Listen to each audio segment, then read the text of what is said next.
Beyond the camera's gaze and across the invisible lines of history lies the untold truth.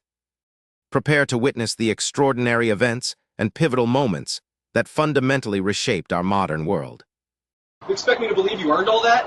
Where'd you get this uniform, huh? Some costume shop? It's mine, officer. And so is this. Navy SEAL, 28 years. Take a look. Yeah, right. That's fake as hell. Turn around. You're under arrest for first class. Turn around! Officer, this is a mistake. Hands on the car, now. Don't move. Officer Ryan Fletcher, badge number 6183, saw a black man in Navy SEAL dress uniform at a gas station and immediately decided the uniform had to be stolen. He approached aggressively, accused Petty Officer First Class Anthony Walker of impersonating a military officer, and when Walker showed his military ID proving he was active duty returning from deployment, Fletcher said, "I don't believe that," and arrested him for stolen valor.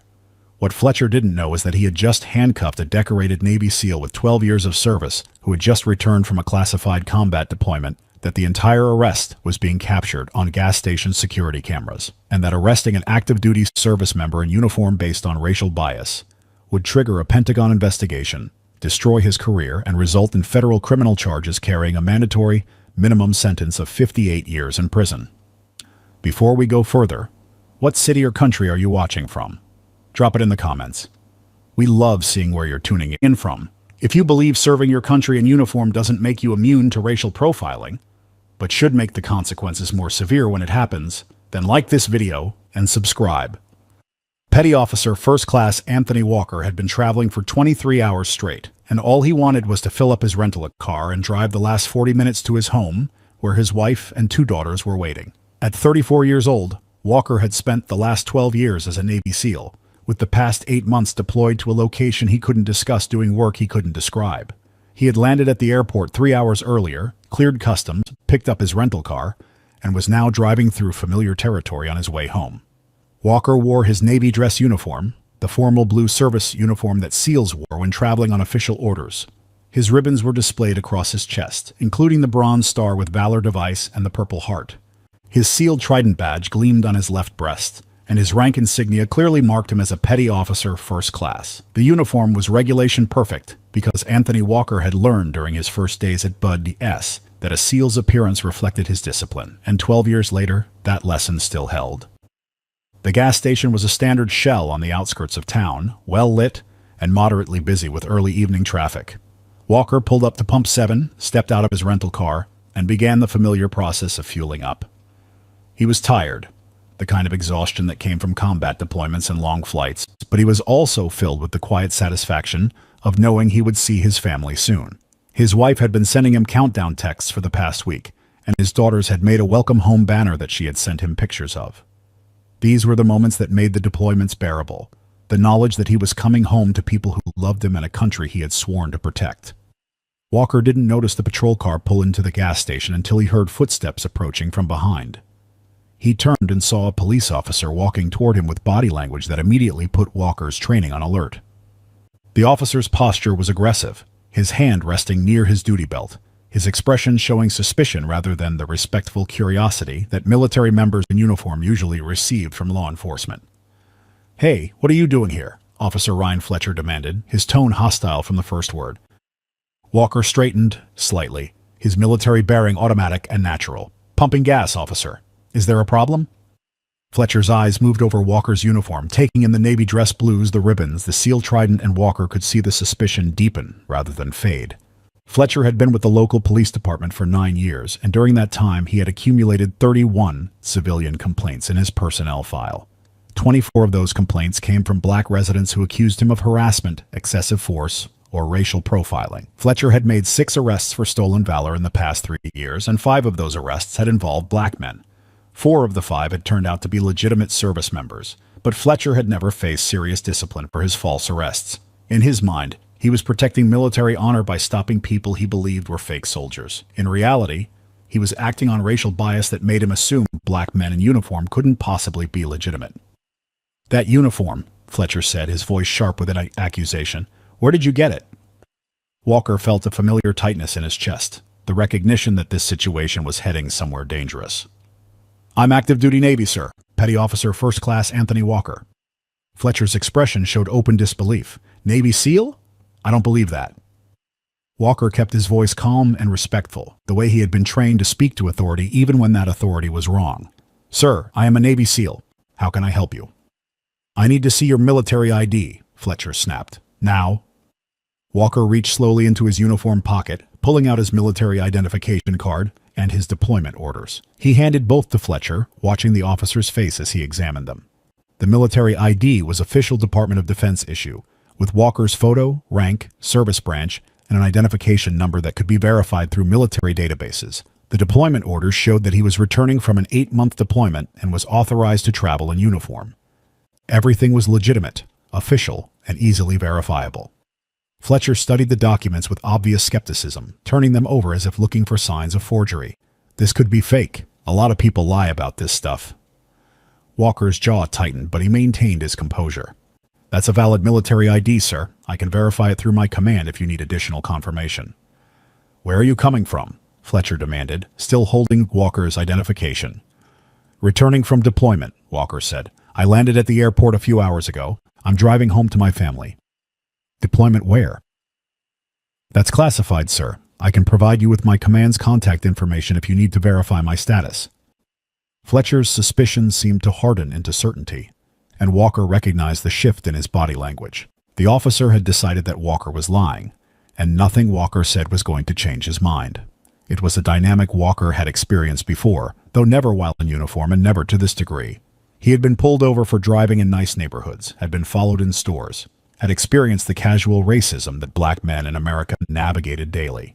But he had never been confronted while wearing his Navy uniform with his SEAL trident visible and his combat ribbons displayed.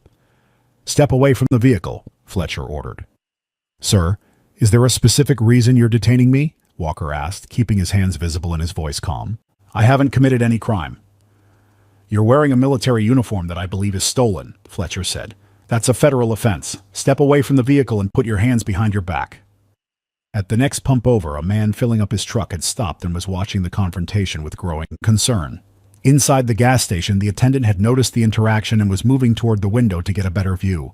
Above them both, 3 security cameras mounted on the canopy covering the pumps recorded everything in high definition, capturing every word and every movement of what was about to become a federal case.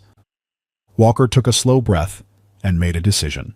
He would comply, he would document everything, and he would let the system sort this out. He had survived combat in places most Americans would never hear about. He had completed missions that remained classified. He had earned every ribbon on his chest and every qualification on his record. And now he was about to be arrested at a gas station by a police officer who couldn't believe a black man could be a Navy SEAL. "I'm complying," Walker said clearly, making sure anyone watching could hear. "I am Petty Officer First Class Anthony Walker, United States Navy SEALs. I am active duty military returning from deployment. I am not resisting. I am being detained unlawfully." Fletcher pulled out his handcuffs and moved behind Walker. "Turn around. Hands behind your back." Walker did as ordered, feeling the cold metal close around his wrists. The handcuffs were tight, unnecessarily so, and Walker's mind was already cataloging every detail for the report he knew would follow. The man at the next pump had pulled out his phone and was recording. The gas station attendant had come outside and was staring in shock at the scene. And Walker, a decorated Navy SEAL in full dress uniform with his military ID in the officer's possession and his deployment orders as proof of his service, stood handcuffed at a gas station for the crime of being black in uniform. Fletcher keyed his radio. "I've got one in custody at the Shell station on Highway 47. Stolen valor, impersonating a military officer." Walker spoke loudly enough for the recording phones to hear. "This arrest is unlawful. I am active duty United States Navy. This officer has my valid military ID and my deployment orders. I am being arrested based on racial profiling." Fletcher ignored him and began walking Walker toward the patrol car. The witness recording called out, "That man's in a real Navy uniform. You're arresting a service member." "Sir, stay back," Fletcher warned. "This doesn't concern you." "I'm recording this," the witness said. "This is wrong." Fletcher opened the back door of his patrol car and guided Walker inside. And Anthony Walker sat in the back seat in his Navy dress uniform with his hands cuffed behind his back, watching through the window as the gas station cameras continued recording and witnesses continued documenting the moment that would destroy Officer Ryan Fletcher's life and freedom. The Pentagon would know about this within 2 hours. Federal prosecutors would have the case within 24, and Officer Fletcher had just committed federal crimes that carried a combined mandatory minimum sentence of 58 years in prison, all because he saw a black man in uniform and assumed stolen valor instead of service. The booking area of the local police station was quiet when Fletcher brought Walker inside. The desk sergeant, a heavy-set man named Thomas with 22 years on the force, looked up from his computer and did a double-take when he saw a man in full Navy dress uniform being led in with handcuffs on. "Why is there a service member in cuffs?" Thomas asked, standing up from his desk. "Stolen valor," Fletcher said, pushing Walker toward the booking desk. "He's impersonating a Navy SEAL." Walker kept his voice calm and clear. "Sergeant, I'm not impersonating anyone. I'm Petty Officer First Class Anthony Walker, United States Navy SEALs. I need to contact my command immediately." Thomas walked around the desk and looked at Walker more carefully, taking in the uniform, the ribbons, the SEAL Trident badge. Everything looked legitimate to his eyes, and he had processed enough military personnel over the years to recognize a real uniform when he saw one. "Let me see his ID," Thomas said to Fletcher. Fletcher handed over the military identification card and deployment orders. Thomas examined both documents under the desk light, and his expression grew more concerned with each passing second. The military ID had all the proper security features, the holographic elements, the Department of Defense seal. The deployment orders were on official letterhead with classification markings and authorization codes. "These look real to me," Thomas said quietly. "They're fake," Fletcher insisted. "I can tell. He doesn't look like a SEAL." Thomas looked at Fletcher with barely disguised frustration. "What does a SEAL look like, Fletcher?" Fletcher didn't answer the question, and the silence that followed made his meaning clear to everyone in the room. Walker spoke up, his military training keeping his voice steady despite his growing anger. "Sergeant, I'm entitled to contact my command. Military personnel have specific protocols when detained by civilian authorities." Thomas nodded and reached for the desk phone. "Make your call." Walker gave him the number for his SEAL team's duty officer, and Thomas dialed it before handing the phone to Walker, who had to turn sideways to hold it with his hands still cuffed behind his back. The phone rang twice before a voice answered. "SEAL Team 5, Duty Officer, Petty Officer, Martinez speaking." "Martinez, this is Walker. I've been arrested by local police in my hometown. They're claiming stolen valor. I need command notification immediately." There was a pause, and then Martinez's voice came back sharp with disbelief. "You're what? Give me your exact location." Walker provided the address of the police station, and he could hear Martinez typing rapidly on a keyboard. "Don't say anything else, Petty Officer Walker. We're activating the chain of command right now. Legal is being notified. Where's your military ID?" "The arresting officer has it." "Is it damaged or confiscated?" "Confiscated as evidence." Martinez's voice was tight with controlled fury. "Understood. Stand by. Command will be contacted within 15 minutes. The line went dead, and Walker handed the phone back to Thomas. Within the SEAL community, word traveled fast, and Walker knew that his entire chain of command was about to be activated. His team leader would be notified. His commanding officer would be called. Naval Special Warfare Command would be informed. And because he had just returned from a classified deployment, the notification would go even higher, potentially reaching the Pentagon. Fletcher seemed oblivious to the severity of what he had done. He began processing Walker for booking, taking fingerprints and a mugshot of a Navy SEAL in full dress uniform. Walker maintained his military bearing throughout, standing straight, looking directly at the camera, complying with every instruction while making clear that he was doing so under protest. "I'm not resisting," Walker said for the record. "I'm a United States service member being unlawfully detained." 30 minutes after Walker's phone call, the first federal agents arrived. 2 men in suits walked into the booking area and showed credentials to Sergeant Thomas. One was from the Naval Criminal Investigative Service, and the other was from the FBI. "We're here for Petty Officer Anthony Walker," the NCIS agent said. "Where is he?"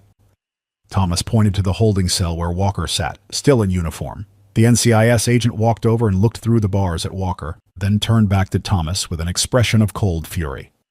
"Who authorized this arrest?" Fletcher stepped forward. "I did. He's impersonating—" "He's active duty Navy," the FBI agent cut him off. "We've already verified it through Department of Defense databases. His military ID is legitimate. His deployment orders are authentic. He's a decorated SEAL who just returned from 8 months in a combat zone." Fletcher's face went pale. "But I thought—" "You thought wrong," the NCIS agent said. "Release him immediately." Thomas moved quickly to unlock the holding cell, and Walker stepped out, rubbing his wrists where the handcuffs had left marks. The NCIS agent approached him with visible respect.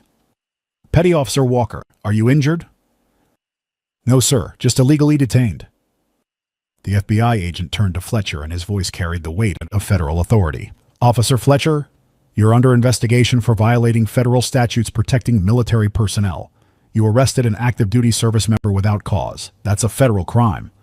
Fletcher tried to respond, but the FBI agent held up his hand. Don't say anything else. You'll need a lawyer. More vehicles were arriving outside.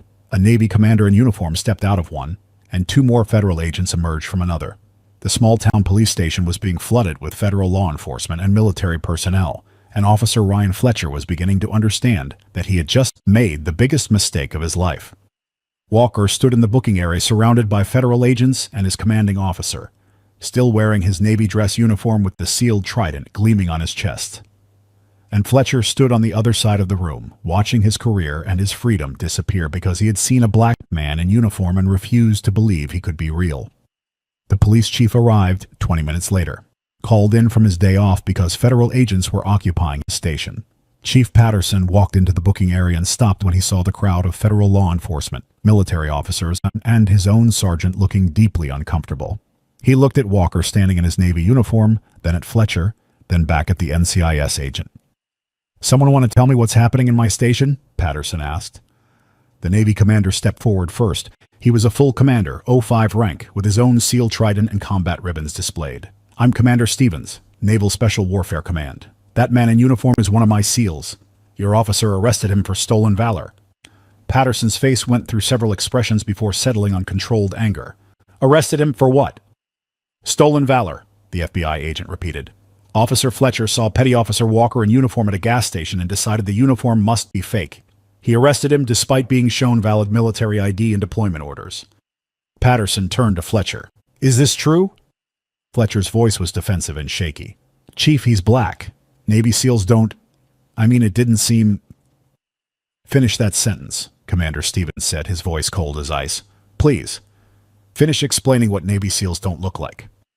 Fletcher went silent, and his silence was more damning than any words could have been. The FBI agent opened a folder he was carrying. "Officer Fletcher, we've reviewed your record. You've made 6 stolen valor arrests in 3 years. 5 of them were black service members. 4 of those 5 were legitimate active duty military. You've never arrested a white person for stolen valor. That's not law enforcement. That's a pattern of racial discrimination." Patterson closed his eyes briefly, knowing his department was about to face a federal reckoning.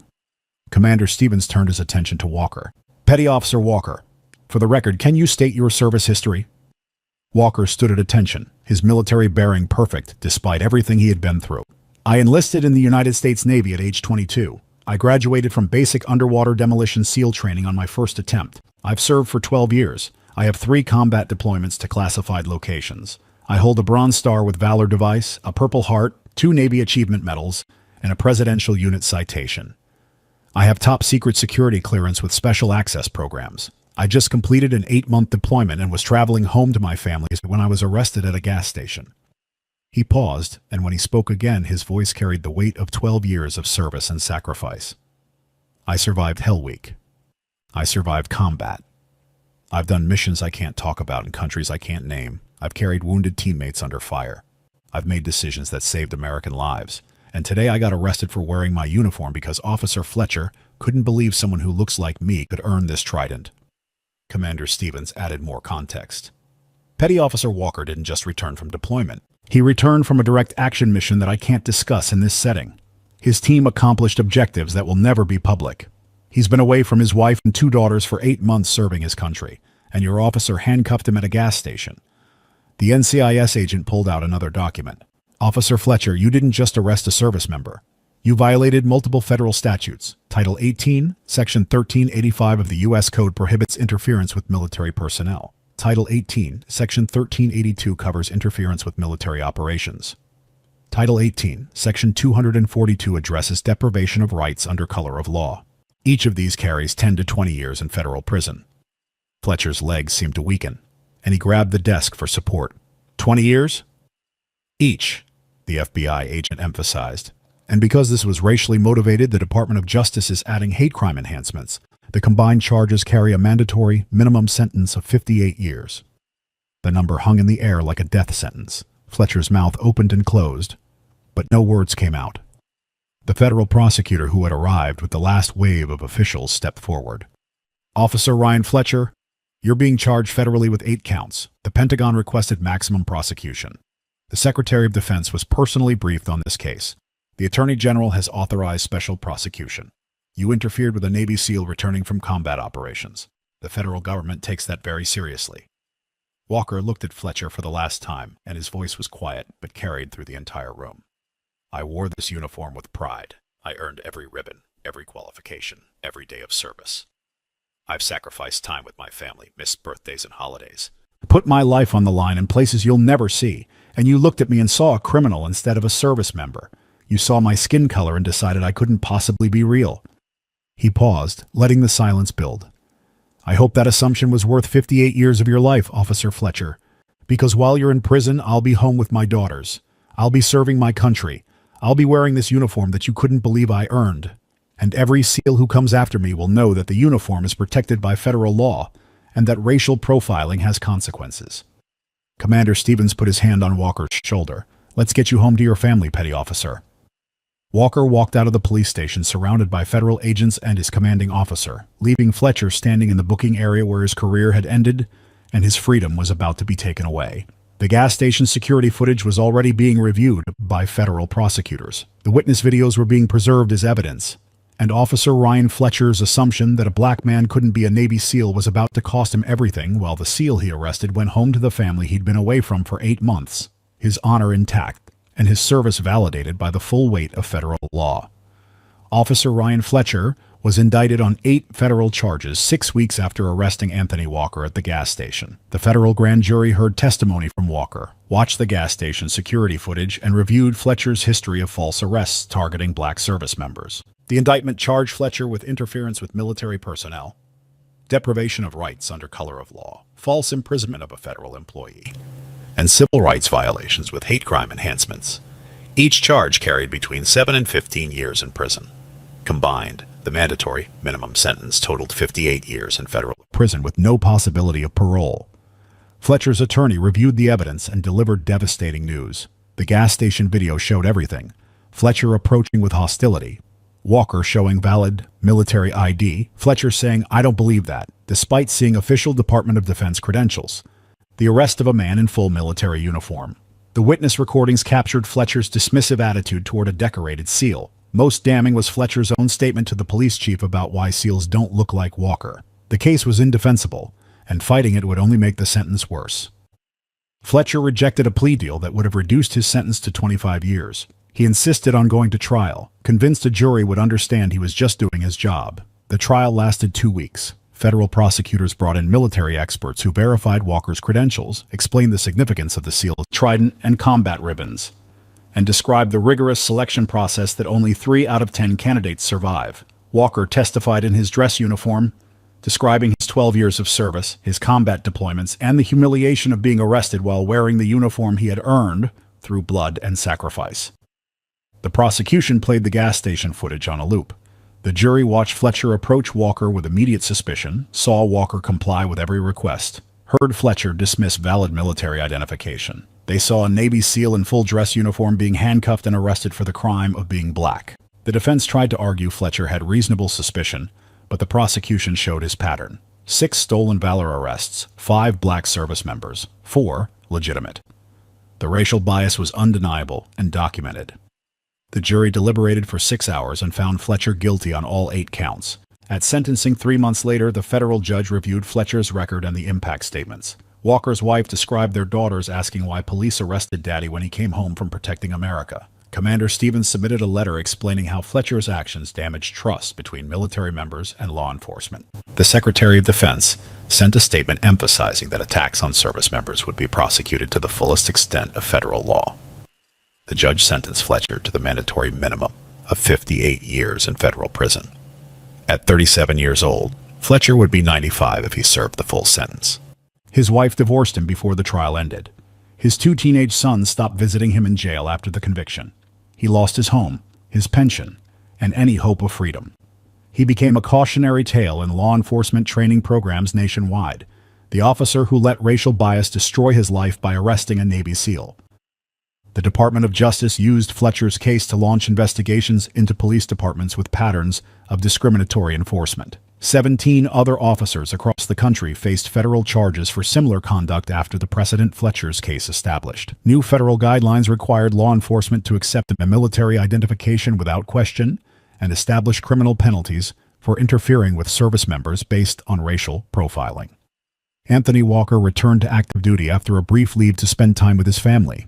He was promoted to Chief Petty Officer 2 years later and continued serving as a SEAL for another 8 years before retiring with 20 years of total service. He used his experience to advocate for service members' rights and spoke at military academies about the reality that wearing the uniform doesn't always protect you from racial bias, but federal law does.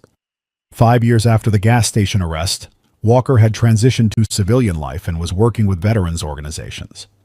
Fletcher was in year 5 of his 58-year sentence at a federal correctional facility. His life reduced to a prison cell because he saw a black man in uniform and couldn't believe it was real. The gas station security footage became required viewing at police academies and military training programs, a permanent reminder that racial profiling doesn't just harm victims, it destroys the lives of those who practice it. The lesson was permanent and unforgiving. The uniform represents service and sacrifice. Federal law protects those who wear it. And when civilian authorities let racial bias override respect for military service, the consequences are severe, final, and measured in decades behind bars. Anthony Walker earned his SEAL trident through determination and sacrifice. Ryan Fletcher lost his freedom through assumption and bias. One continued serving his country with honor. The other spent the rest of his life in prison because he couldn't believe a black man could be a warrior. If you believe service members deserve respect, regardless of their race, share this story with someone who needs to see it. What protections should exist to prevent racial profiling of military personnel? Drop your thoughts in the comments below. And if you believe the uniform should be honored, not questioned based on skin color, subscribe right now. We're bringing you more stories where racial bias met federal law and lost everything. Behind every single piece of data lies a complex and fascinating narrative. And within every narrative, there is a hidden truth striving to be brought to light. We genuinely appreciate you being here to uncover it with us today.